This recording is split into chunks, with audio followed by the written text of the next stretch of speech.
Charghat sluice গেটের সেই তাণ্ডব লীলা নাই। এখন পানি একেবারে শুকিয়ে যাওয়ার পথে।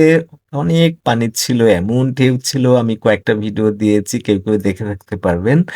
এই যে স্লুইস গেট সবাই সুইস গেট বলে আসলে স্লুস। ডিজুস, জুস এই আই সাউন্ডটা হয় না স্লুইস গেট। এটা চারঘাটে বেশিরভাগ মানুষই গেছেন। এই পদ্মা নদীর সাথে শাখা হয়ে এইখানে চলে আসছে।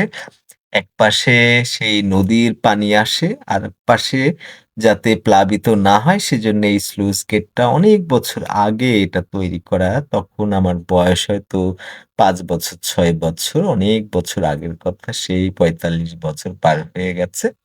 এই গেটটা মাঝে সংস্কার করেছিল, আটকে গিয়েছিল যে কারণে বেশ কিছুদিন ধরে অনেক টাকা খরচ করে এটা আবার ঠিক করেছে।